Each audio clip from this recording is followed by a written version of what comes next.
each and every one of you are safe here. We have gathered here to celebrate this auspicious day, and the occasion is of the book launch, Frankie Bulletwood, written by our author, Mrs. Richa Verma.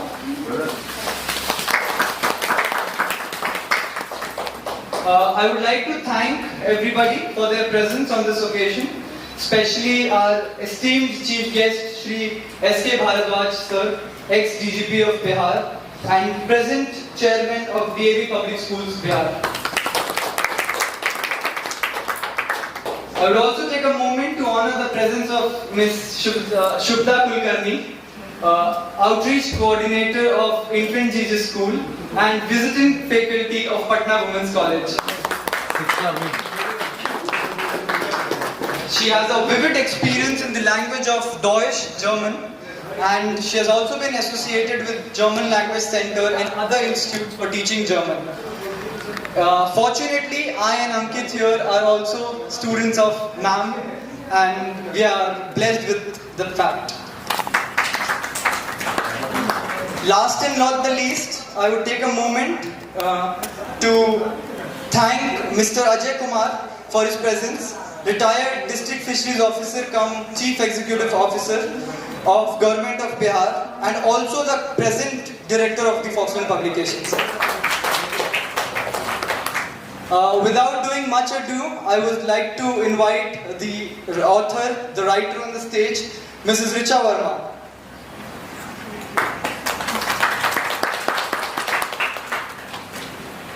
Richa ma'am, if you could please. Yes, please.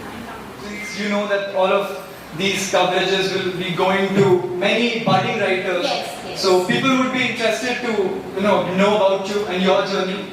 So what motivated you to write?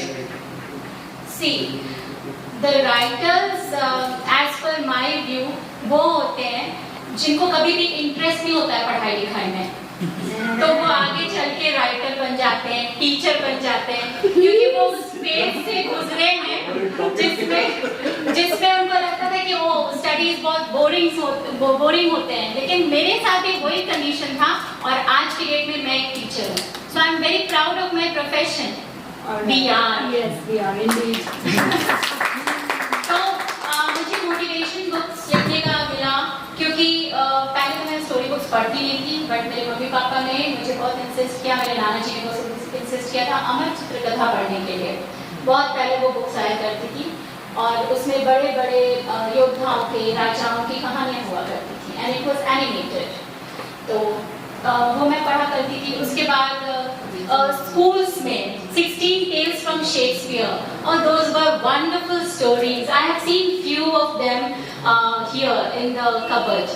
तो मुझे बहुत अच्छा लगा वो पढ़ के. फिर मुझे पापा की वजह से मुझे गज़ल्स का थोड़ा बहुत शौक हुआ, तो मैं गज़ल सुनने लगी और मैं वो भी बुक्स पढ़ती थी, मतलब गज़ल की भी जो बुक्स आती हैं, जो पोइट्रीज की बुक आती है वो भी पढ़ती थी. थोड़ा बहुत मैं लिखने लगी.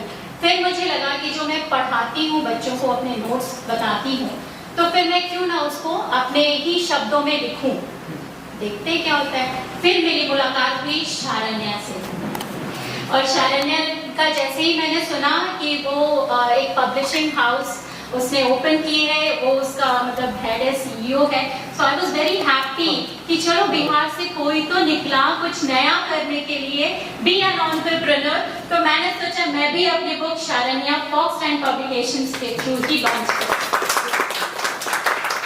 Thank you ma'am. Honestly, it has been an honor working with you. And आज इस मुकाम पे हम लोग पहुंचे, काफी अच्छा लग रहा है.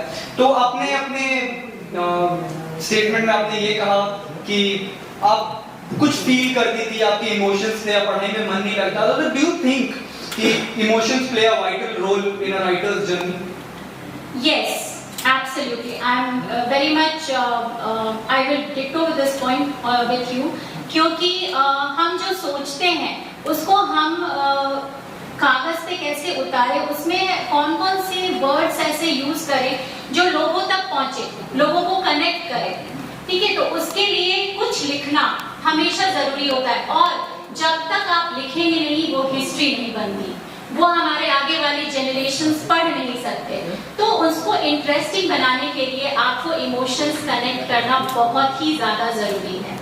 तो इसीलिए मैंने सोचा कि जैसे मैंने शायरा ने आपके साथ एक और बुक पब्लिश की थी, that was fully based on academics. उसमें बिल्कुल भी इमोशंस नहीं थे क्योंकि वो आपको पढ़ना ही है।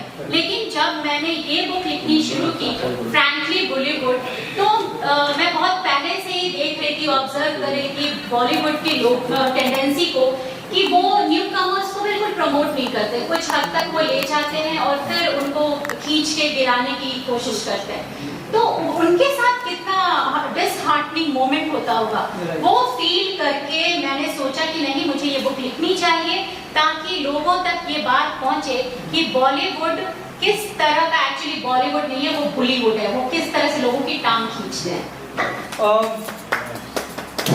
Before talking more about frankly Bollywood in specific, what suggestions do you have for budding writers? मतलब जो नए लेखक हैं जिनकी प्रतिभा को मौका नहीं मिल पाता और या उन्हें समझ नहीं आता कि अपनी कहानी को किस तरह आगे बढ़ाएं, what suggestions will you give for people like them?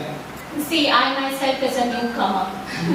तो मैं ऐसा बहुत सारा सजेशन नहीं दे सकती, लेकिन हाँ, मेरे जैसे जो अपकमिंग राइटर्स हैं जिन्होंने 1 या 2 बुक्स ही लिखी हैं, उनके लिए मैं ये जरूर कहना चाहूंगी कि बुक्स आप उन चीजों पे लिखें जो कि जिनके बारे में लोगों को पता नहीं है, तो शायद वो अट्रैक्ट होंगे कि आखिर ऐसी क्या बात है इस बुक में, ये टॉपिक क्यों चूज किया इन्होंने, तो उस टॉपिक पे बुक लिखें। अब ये लव वाला या फिक्शन वाला, ये फिक्शन भी अगर आपको लिखना है तो आप ऐसे चीजों पे लिखिए जो लोगों को अपील करे, अट्रैक्ट करे।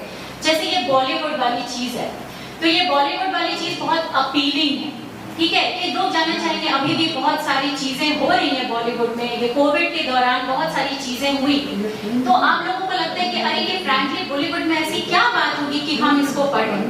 ऐसे बहुत सारे यंगस्टर्स होंगे जो अभी भी किसी को अपना आइडल मानते होंगे, तो उनको जानना चाहिए कि इस चमक धमक के पीछे एक्चुअली किस तरह की दुनिया होती है। तो मैं तो यही सजेस्ट करूंगी अपने जैसे न्यू कमर्स या अपकमिंग लोगों के लिए कि वो रियल चीजों पे और अपने समाज में क्या हो रहा है उस पे ही बुक्स लिखें।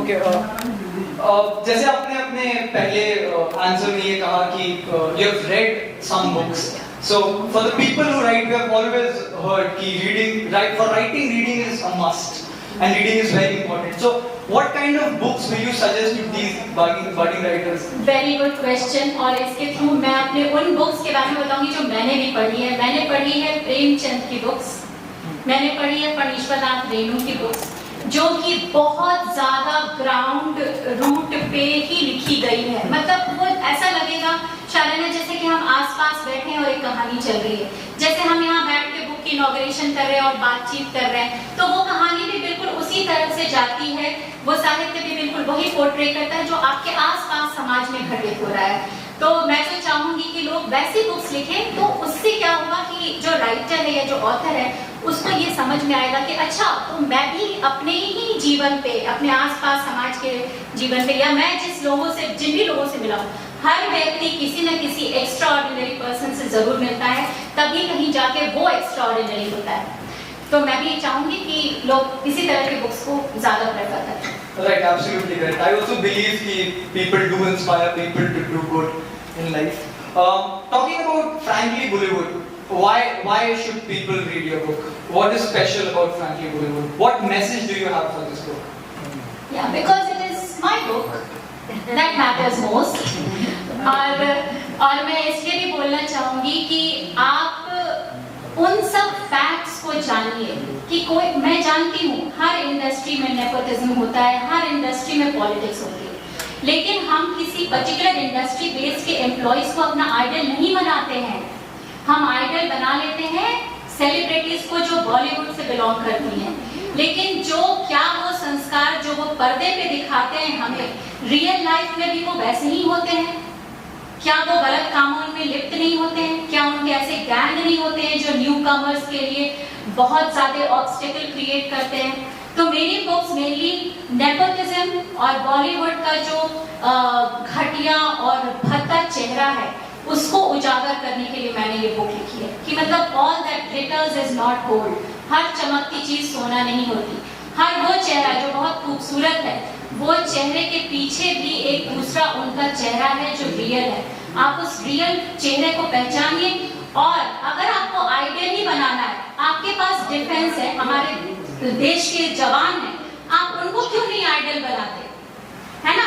आप हमारे ये जो भी लोग हैं जो इंडस्ट्री में हैं, जो भी कंपनीज में काम करते हैं, वो भी तो दिन रात मेहनत करके, वहाँ पे जो लेडीज हैं, जेंट्स हैं, अपने अपने घर के भी प्रॉब्लम सॉर्ट आउट करके वो सब काम करते हैं, इंडस्ट्री में काम करते हैं। हमारे मम्मी पापा बेस्ट एग्जाम्पल, हमारे टीचर्स, वो हमारे रोल मॉडल क्यों नहीं हो सकते? ठीक है, तो मैं यही चाहती हूँ कि लोग मेरे बुक्स को इसलिए पढ़ें क्योंकि वो सही फेस पहचाने बॉलीवुड का, और इस बॉलीवुड में कितने तरह के गैंग्स वगैरह काम करते हैं। So basically, it is a step of yours towards removing favoritism and nepotism from the industry. Absolutely. And you want people to know that there are dual aspects of every coin, and you shouldn't be blind enough to follow a celebrity or the industry like that. But you should actually be well versed with the research, and you should make the right ideas. Yes. That is a very beautiful message, I must say, and I think this book is going to help a lot of youngsters and people who are of the industry to do good and to give a good social message in the society. Moving forward, there is a small token of appreciation that we would like to present to you from the publication house. Thank you so much. तुमको तो कभी नहीं हुआ depression? कितने सारे ऐसे में भी स्टूडेंट हैं जिनको पेपर में बैकलॉग लग जाता है, उनको तो कभी डिप्रेशन नहीं होता। वो तो आराम से बाइक पे घूमते रहते हैं उनको कभी डिप्रेशन नहीं होता। डिप्रेशन कुछ भी नहीं है, बस मन का एक वहम है और एक बदमाशी है, ठीक है? और इस अंधेरे में लोगों को धकेल दिया जाता है जबरदस्ती। और डिप्रेशन की बात जो भी है, ये आप सिर्फ बॉलीवुड के ही जगह से आप सुनते होंगे, ठीक है? कि वो फलाना डिप्रेशन में था, वो डिप्रेशन में चले गए, डिप्रेशन करके अपनी फिल्मों के प्रमोशंस कराते हैं, ठीक है? मैं तो बस यही जानती हूँ कि डिप्रेशन जैसी कोई वर्ड नहीं होती, और डिप्रेशन जैसे नेगेटिव वर्ड हिंदुस्तानी नहीं है, भारतीय शब्दकोश में नहीं है, ये सब फॉरेन लैंग्वेज से आते हैं। बस। I don't have a question as such. It is a delightful treat for me to be here because both of them, the CEO of this publication house and the writer itself, both of them are my students, and I'm so glad to be here and see them progressing and see them developing in such a graceful way. Thank you so much for having me over here. One cute message in Marathi for Maharashtrians. We are on live from entire world. Alright, see, this is how we used to take our German classes. My students take German classes. They were not interested in German language, but they were more interested in Marathi. I don't know why. Bhojpuri is right, correct. Bhojpuri as well. So it was not only German, but it was collaboration of all the languages together.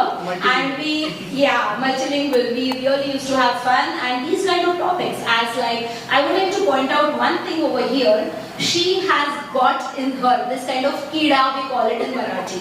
Okay? इसमें एक कीड़ा है ऋचा में।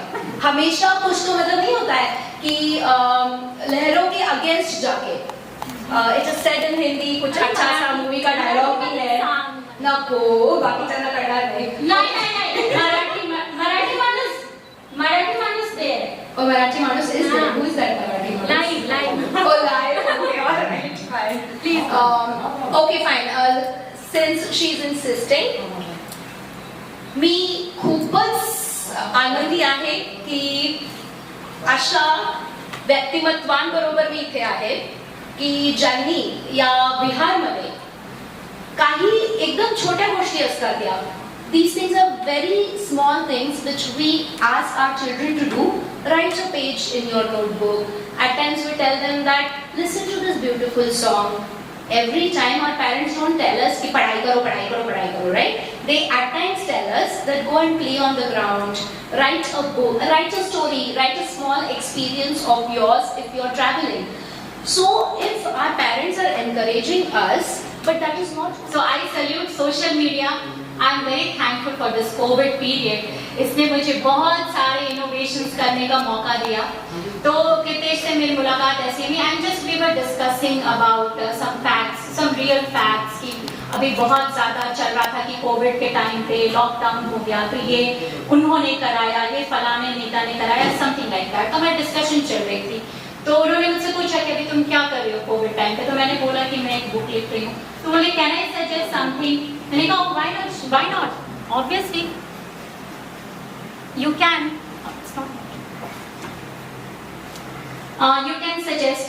तो उन्होंने मुझे बताया कि रिचा आप अगर बॉलीवुड के बारे में इन डेप्थ लिखना चाहती हैं तो आप रिसर्च कीजिए कि वहाँ पे नेपोटिज्म किस तरह से काम करता है. मुझे पहले इस एरिया का पता नहीं था. मैं लिख रही थी, मेरा डायरेक्शन ही कुछ और था फेवरिज्म की तरफ, और नेपोटिज्म में भी कितनी घटियागिरी होती है तो ये मुझे पता नहीं था. ये मुझे कितेश ने ही बताया. फिर मैंने जाके डिस्कवर किया कि हाँ यहाँ बहुत तरह के गैंग्स काम करते हैं तो उनका बहुत बड़ा रोल है इस बुक को लिखने में. और उन्होंने हमेशा मुझे मोटिवेट किया. पीछे कितनी घटिया लोग मौजूद हैं इस देश में जो हर पल हर वक्त इस देश का सत्यानाश करने में ही लगी रहती हैं. वो बोलती हैं आपने तो हमें बनाया है, आप क्यों आ रहे हैं हमारी पिक्चरें देखने के लिए, मत आइए हमारी पिक्चरें देखने के लिए. तो ये चीज मैं अपने रीडर्स को बताना चाहती हूँ कि भाई मत जाइए इनकी पिक्चरें देखने के लिए, क्योंकि इनको आपके देखने नहीं देखने से कोई फर्क नहीं पड़ता है. इनकी फंडिंग कहीं और से होती है. Shubham, thank you.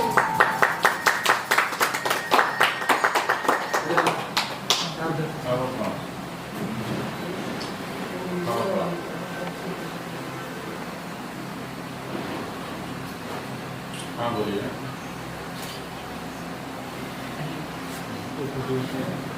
I would also take a moment to mention.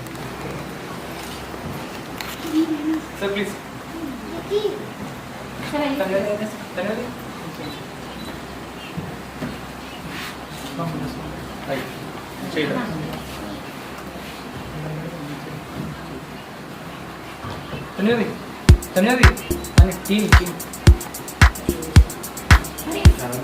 तन्या the 2 minute बाद